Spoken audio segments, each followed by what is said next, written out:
The day I turned 40, I was wearing a borrowed blue dress from my sister-in-law, my nails freshly painted pale pink, and my dignity hanging by a very thin thread. I found my mom in the kitchen of the estate, with an apron tied around her waist and a tray of stuffed mushrooms in her hands, standing next to the catering girls. Meanwhile, my husband's family toasted with red wine on the terrace at the long table under the oak trees, which was supposed to be for everyone. Someone had decided my mom wasn't a guest, but a helper. And when I found out who and why, I made a decision I had been postponing for 12 years. It wasn't an outburst. It was the most serene decision I have ever made. But before I go on, let me ask you a favor. If this story hits you right in the chest, subscribe to the channel and drop a comment telling us where in the US or the world you're watching from. Knowing how far these stories travel fills our hearts.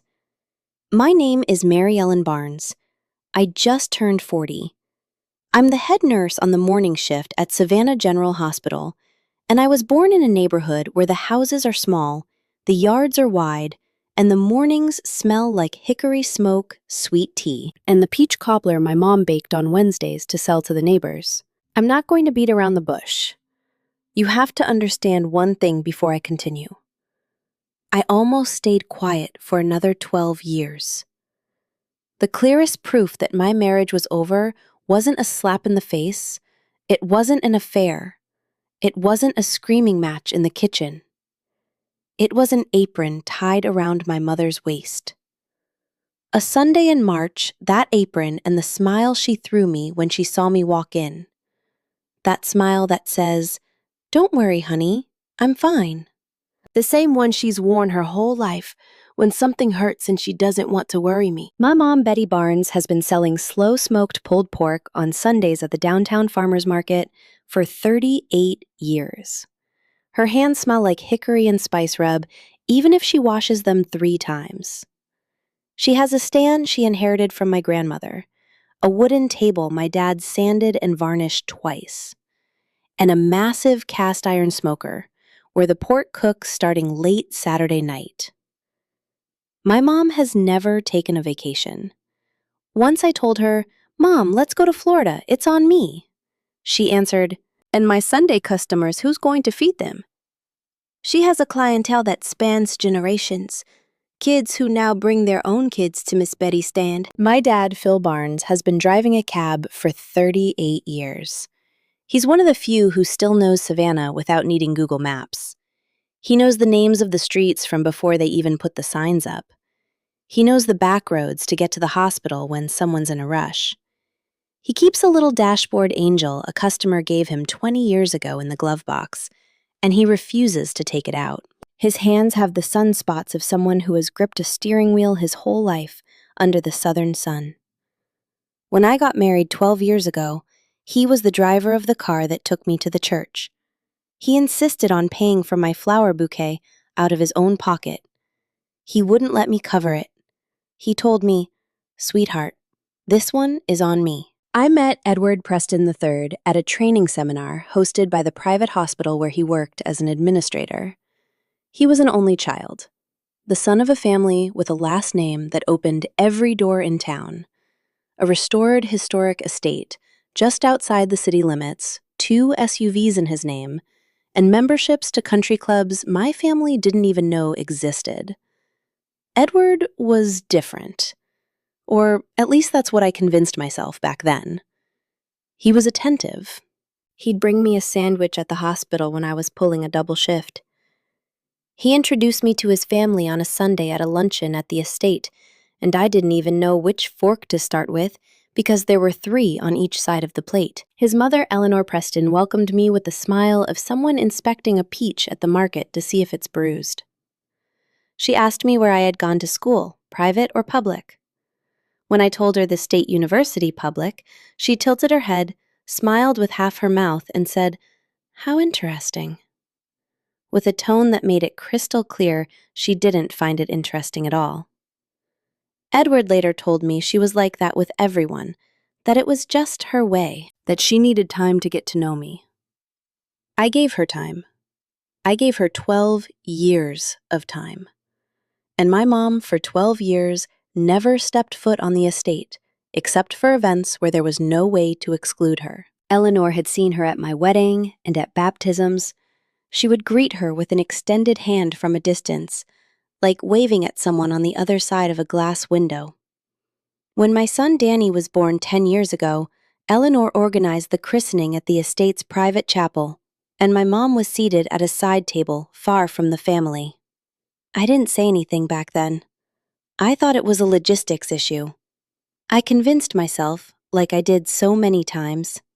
Edward always had an excuse ready. My mom paid for half the party. Let her feel important, Mary Ellen. Let things cool down. Mary Ellen, my mom is old. We're not going to change her. 12 years of let her be and my mom is old. My mom was getting old too, but nobody granted her the courtesy of being tolerated for her age. This year, I turned 40. I didn't want a party. I told Edward I preferred to go eat seafood with my parents at a crab shack out on Tybee Island, look at the ocean, have a cold beer, and call it a day. Eleanor, when she found out, was offended. How can you think we'd let your 40th pass without a party? It's a milestone. We're hosting it at the estate. I'll take care of everything. Edward took her side before even asking me. It'll be beautiful, Mary Ellen.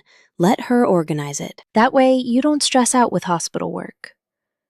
I caved again. The party was set for Saturday, March 14th.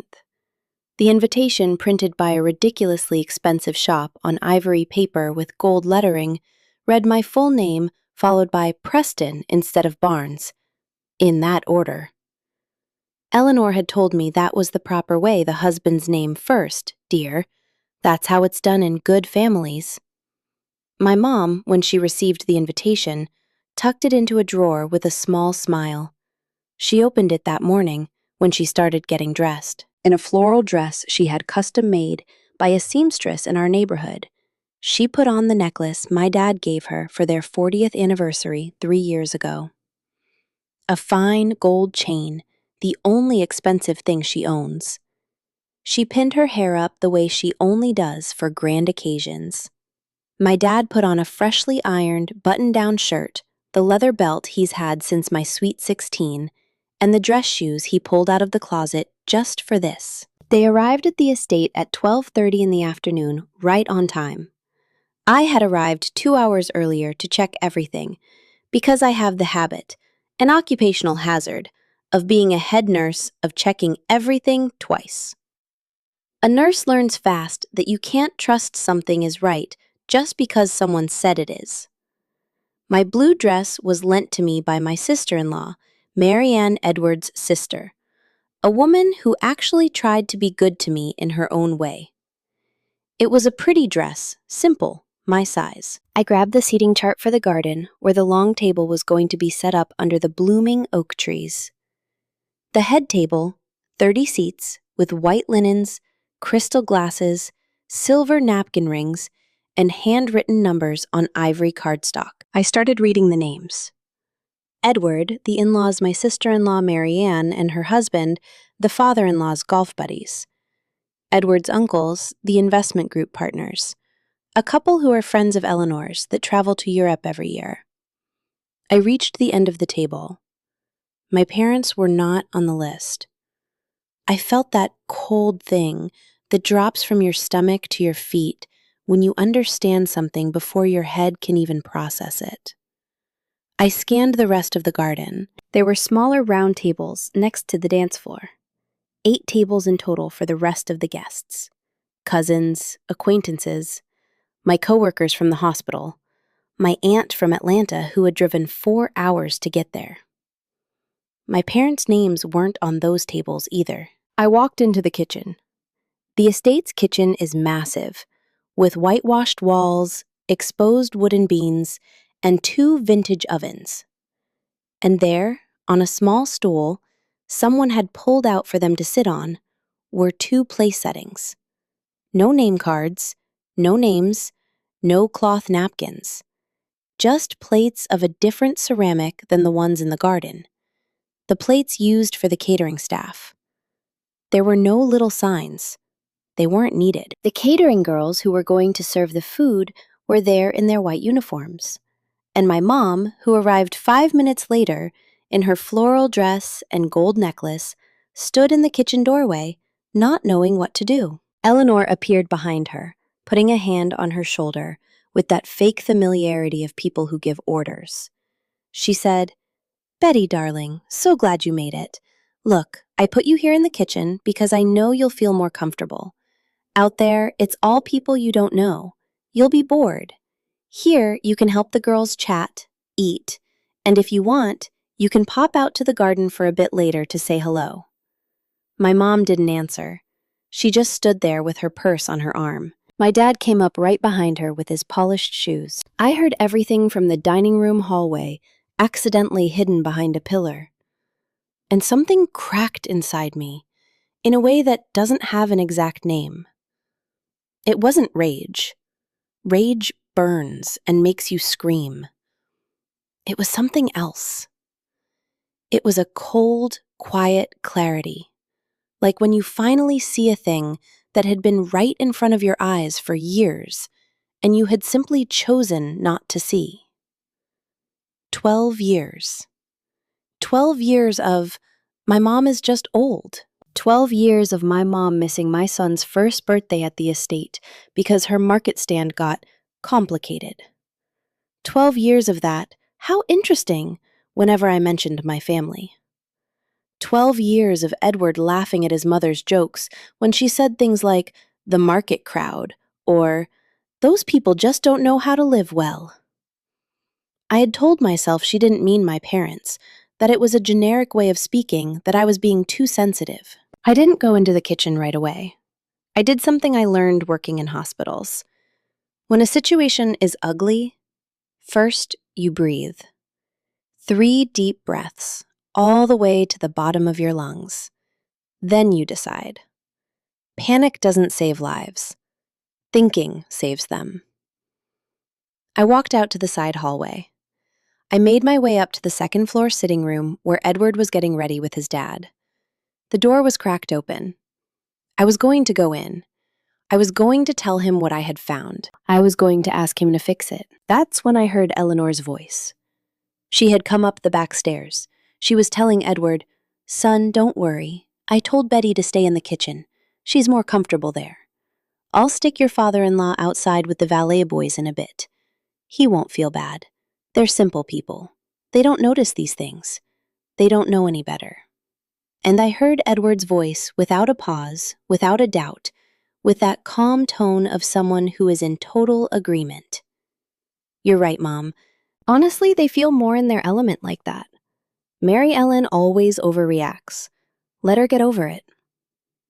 I leaned my back against the hallway wall. My legs didn't shake. Instead, I felt the weight of 12 years drop on me all at once, like when a roof caves in. It wasn't just the birthday.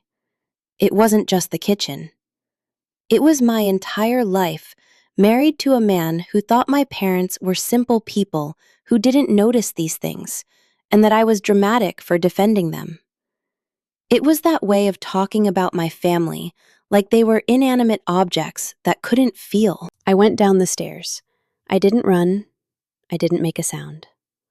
I went straight to the parking lot where my car was.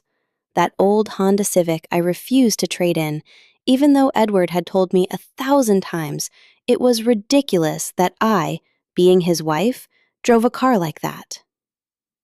I reached into the passenger seat and pulled out the folder where I kept my hospital paperwork, the stuff I was going to hand into the floor supervisor on Monday. And right underneath, in a separate folder I had been carrying with me for 3 months, were the documents from the office of Sylvia Vance, a family law attorney recommended by my shift partner Jolene, a specialist in clean breaks. 3 months. I had been preparing this for 3 months, without really knowing if I was going to go through with it or not. I had done it the way people write wills, just in case. refusing to believe I'd actually use it. The division of assets was already drafted. The estate wasn't mine, thank God. The townhouse where I lived with Edward downtown wasn't either. The big cars were his. But the apartment I bought with my hospital savings 5 years ago, that one was in my name. And Edward would be able to see Danny through a formal agreement because the prenuptial terms were rock solid. I had signed a simple prenup back in the day at Eleanor's insistence, and now that piece of paper protected me, not her. I walked back into the estate with the folder tucked under my arm, my head boiling with stillness.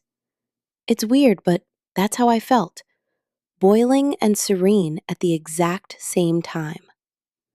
I walked into the kitchen. My mom was sitting on the little stool now, her purse in her lap, wearing her gold necklace, wearing her floral dress, staring at the sink, faking an interest in what the catering girl was doing so no one would notice she was holding something back inside. My dad had come in. I found him there too. He was standing next to my mom, just like at my sweet 16, when he stood next to the car to open the door for me. Quiet, standing tall with the dignity of a man who knows he doesn't move until his wife moves. I stepped closer. My mom lifted her face, and before I could say a word, she smiled at me and said, "Honey, you look beautiful. That blue suits you so well. Go on, go with your guests. Don't worry about us. We're fine right here." And my dad just nodded, just like that, without opening his mouth. I took my mom's hands. I kissed her forehead. I crouched down in front of the stool, despite Marianne's borrowed dress, and I said very softly, "Mom, we're going to eat somewhere else." My mom looked at me confused. I told her, "Trust me.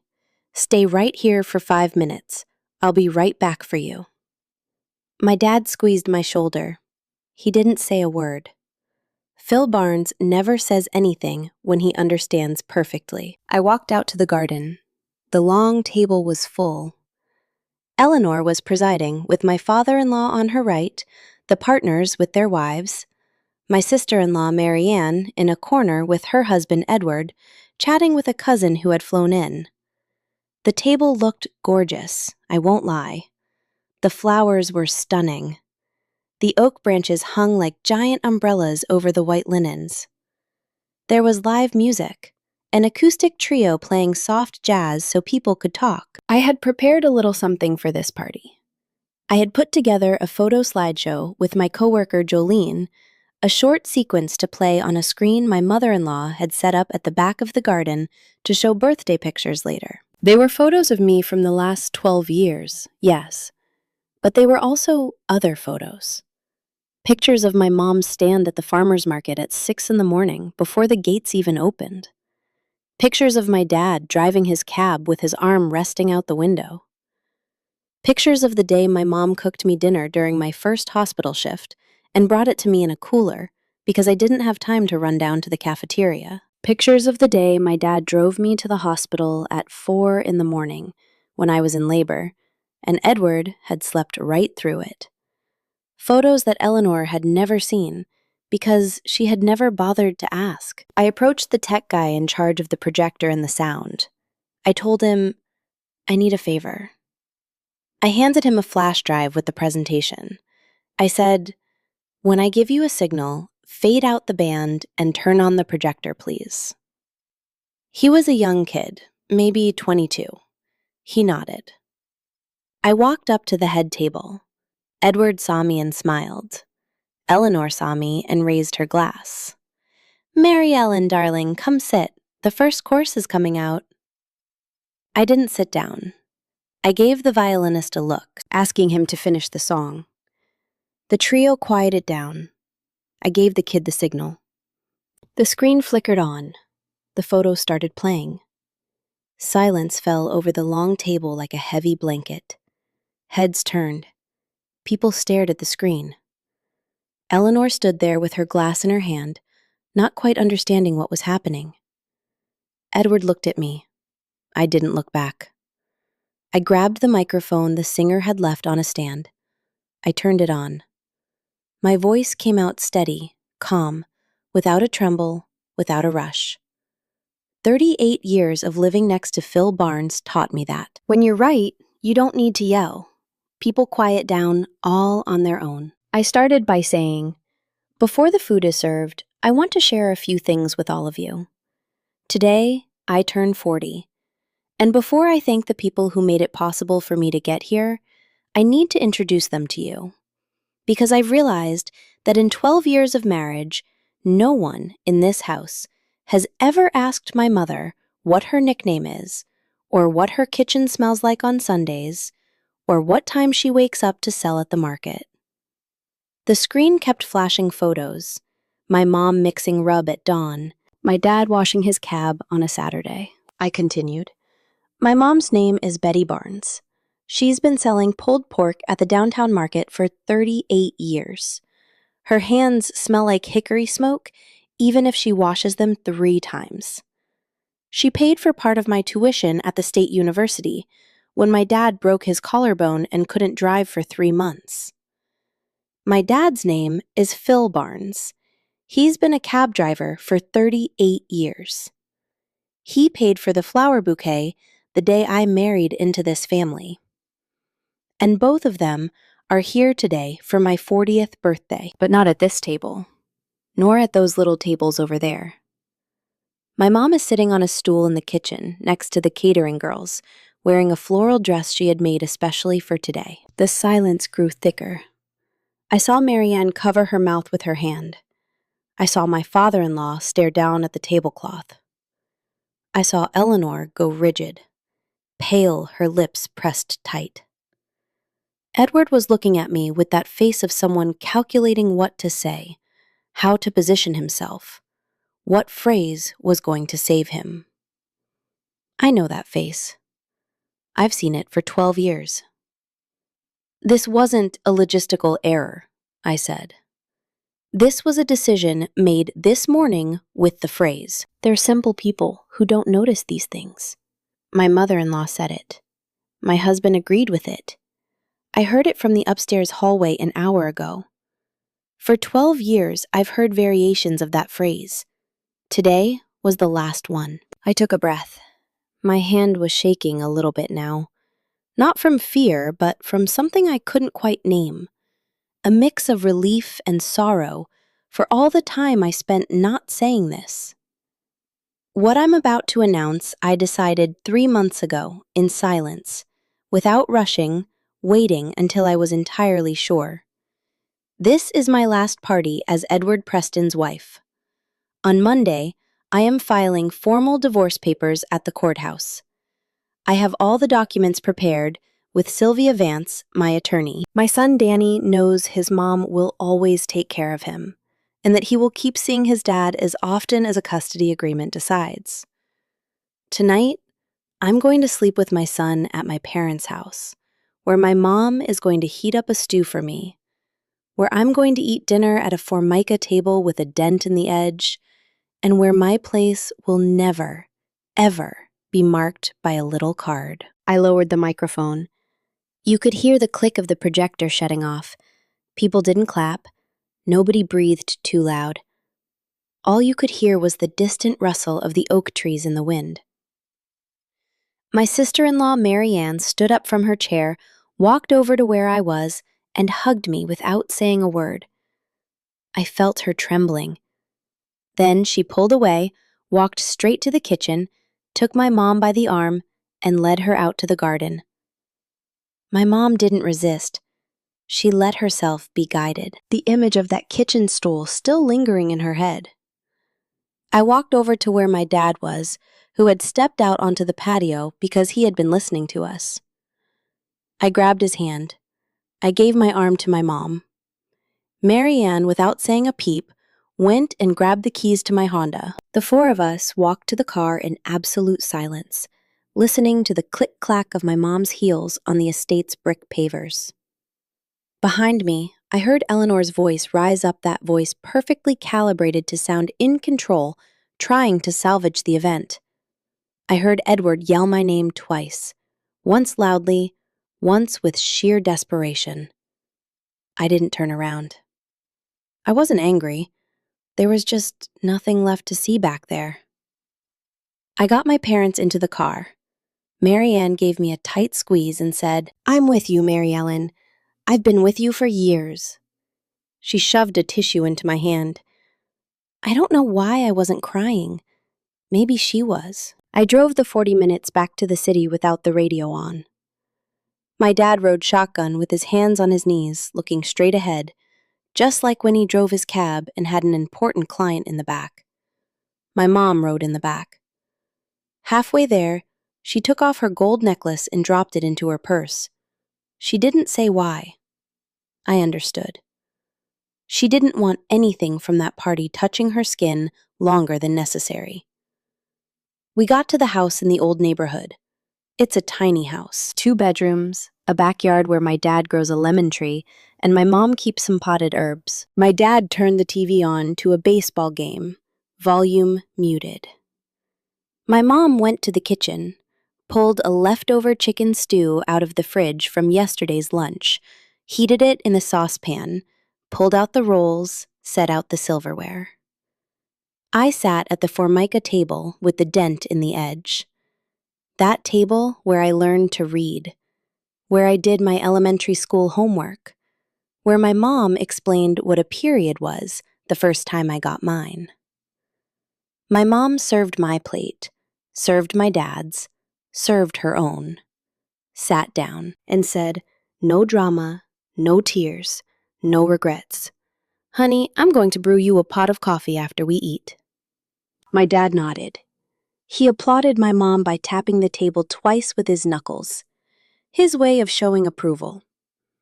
He passed me a little of the hot sauce my mom had crushed in the mortar that morning. The 3 of us ate in silence. It wasn't an uncomfortable silence. It was the silence of when things no longer need to be said, because the 2 people sitting next to you already know them, already understood them a long time ago, and were just waiting for you to finally arrive where you needed to be. It was the silence of the house where I was born. My son Danny arrived 2 hours later with his Aunt Mary Ann, who had picked him up from a friend's house where he was spending the afternoon. He walked in, tired, his backpack slung over his shoulder. I told him, "Baby, tonight we're sleeping here with your grandparents." He looked at me and asked if the AC at our house was broken. I told him, "No, sweetheart. It's just that sometimes you need to sleep somewhere that smells like home cooking." He laughed. He didn't really get it. He went to hug my dad. My dad made a joke about his sneakers. Danny went out to the backyard to check on the lemon tree. I didn't cry that night. I laid down in my childhood bedroom on the bed that is still the exact same, with the peach-colored walls I painted at 16 with my dad on a Saturday, with the curtains my mom sewed for my 18th birthday. Danny fell asleep right next to me. I stared up at the ceiling, where a tiny, glow-in-the-dark plastic star I stuck up there when I was 14 was still glowing. I didn't regret it for a single second. Only once in 12 years of marriage had I felt truly in my place. And it was that night, in that bed, with my son breathing quietly beside me. My phone blew up with messages. I turned it off. That night didn't belong to Edward. It didn't belong to Eleanor. It didn't belong to the scandalized country club partners. It belonged to my mom heating up a stew, to my dad tapping the table twice, to my son sleeping next to me under a plastic fluorescent star. Over the following weeks, I learned the way you learn things without a manual, stumbling along the way. Sylvia the lawyer handled the divorce with the calm demeanor of someone who has seen 100 worse cases. The division of assets was crystal clear. Edward didn't fight for full custody. He knew he wouldn't get it. He knew, above all, that fighting now meant tangling with a lawyer over things he desperately wanted kept quiet. He agreed to pay the child support the lawyer calculated. I didn't ask for a dime more. I didn't need it. My salary as head nurse is enough. Not enough for an estate, but enough. Eleanor attempted 3 phone calls to my parents' house. My mom answered the first one with a serenity I had never seen in her. My mom said, "Eleanor, I appreciate you calling, but my daughter already has a lawyer. If you want to discuss anything formal, I can give you her number." She gave her the number. She hung up. My mom told me later her hands didn't shake once. Eleanor never called back. What I didn't expect were the ripple effects I hadn't even orchestrated. Eleanor had been on the board of the country club for 20 years. Eleanor organized the club's annual charity gala. It was her pride and joy. That year, the event went on without her. The board, having heard the real version of events from the mouths of 3 different people who were at my birthday, decided they needed a fresh change in leadership. The Preston estate quietly stopped being featured in the local wedding and events magazine, where it traditionally appeared twice a year. It wasn't revenge. It wasn't a coordinated phone tree. It wasn't a social media post. It was 30 people walking out of a garden under the oak trees at 4 p.m. and telling their friends over dinner on Monday what they had witnessed. That's how the world works.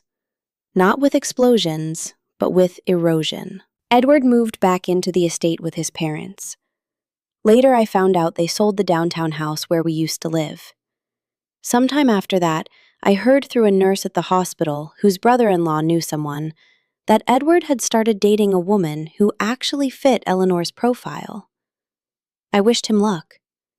Honestly, without a drop of sarcasm. Life has a way of sorting itself out. Danny adapted. He had a few weird weeks at the beginning, questions I answered with the truth, adjusting the edges just enough for a 10-year-old to digest. His dad sees him 2 weekends a month and 1 weekday. Danny comes back from those weekends with stories about the estate, and I listen to him without poisoning a single memory. That estate was a part of his life. It's not my job to erase it. My mom is still at the farmer's market. The first Sunday after my birthday, I went to help her. I put on the apron, I tied my hair back, I served pulled pork to a lady who has been buying from her for 25 years. The lady gave me a funny look and asked, "Weren't you the nurse?" I answered, "Yes, but today I'm Miss Betty's daughter." The lady smiled. She didn't ask again. I moved into an apartment closer to my parents. It's 10 minutes from the market, 15 from the hospital. It's small.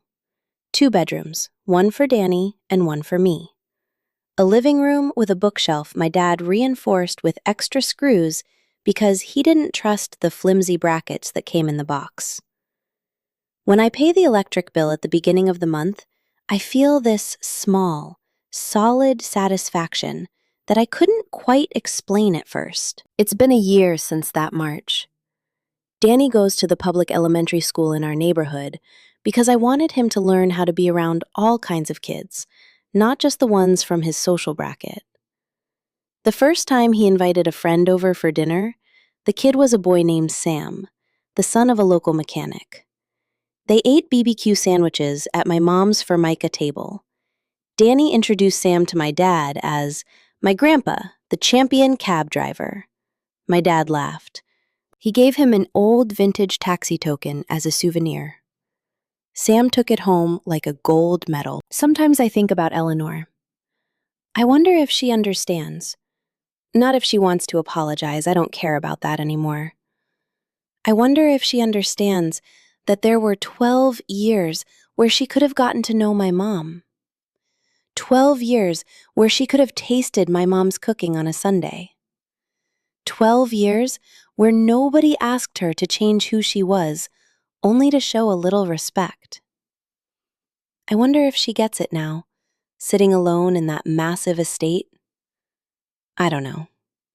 And it's none of my business. There is a version of my life where I swallowed the pill in the kitchen, where I went to get my mom, begged her with my eyes to just hold on, told her we'll talk later, and sat at the long table with Eleanor, smiling, clapping politely at my father-in-law's speech. I know that version. I met her in front of the bathroom mirror at the estate, right before I grabbed the microphone. That version would have slept next to Edward that night. She would have faked that everything was fine for years to come. She would have raised Danny watching his mom eat at a table where his grandparents didn't fit. She would have taught her nurses at the hospital that everyone has value while living the exact opposite truth inside her own home. I don't know how that version would have survived much longer. The version I chose has some rough nights. It has moments where I miss having a built company in my bed. It has budgets that need to be tightened at the end of the month. But there is one thing that is gone. The constant, suffocating feeling of holding something back inside just to fit into a space designed without taking me into account. That feeling is gone. And I don't miss it. On Wednesdays, I eat dinner at my parents' house. The table is Formica with the dent on the edge. The chairs don't match. My mom always cooks way more food than we can finish, and she sends me home with the leftovers in a Tupperware container with my name written on the lid in electrical tape. Danny begs my dad to tell the story again about the time he drove a lady in labor to the hospital and almost had the baby right there in the cab. My dad tells it like it's the very first time, even though we're on round 10. My mom laughs in the kitchen while she pours the coffee. There is no little card with my name on that table. It's not needed. My place there wasn't assigned to me by anybody. It exists because I show up, because I sit down, because I eat, because I stay. I'm not telling this story to say that every woman should do exactly what I did. Everyone has their own timeline, their own reasons, their own circumstances. I'm not anyone's judge.